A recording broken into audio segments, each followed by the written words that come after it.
Sunrooms are always kind of a tricky room to cover because you really have a sunroom to be able to maximize the amount of light and open view that you need. However, you still have challenges with privacy, light control, and temperature in a sunroom. And it can be especially difficult to cover them with window coverings because of how big the windows are and how close they are together.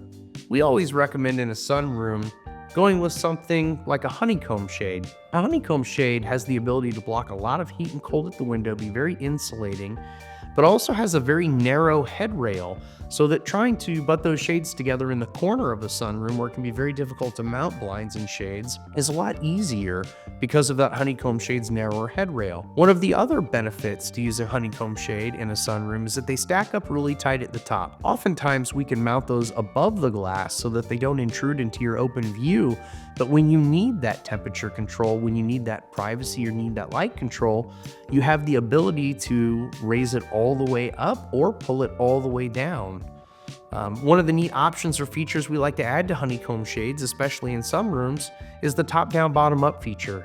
That allows us to take the top of the shade and pull it down so that you have privacy on the lower half of the shade, but you can still utilize that light and that open window space over the top of the windows, be able to see the sky or the trees or the nature that you're trying to highlight, but have privacy and light control while doing that.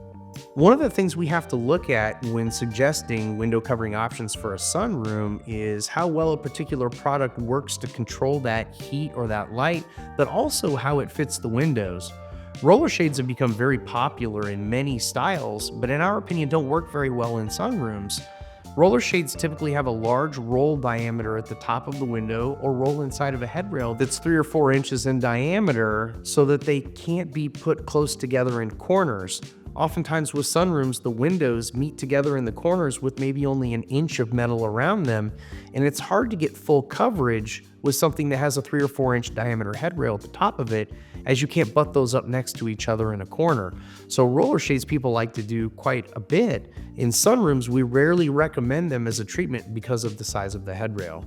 Honeycomb shades are going to be a much better option in that situation. A lot of people like to use wood and faux wood blinds, and again, we discourage that in a sunroom situation because the headrails typically stick out 3 to 4 inches, and the blind, when you pull it up, stacks up about 20% the height of the window. So if you have a beautiful open view and you're trying to maximize the amount of glass space in your sunroom, pulling a blind up can cover that top 20% of the window, which is usually at your eye level, and really reduce that view.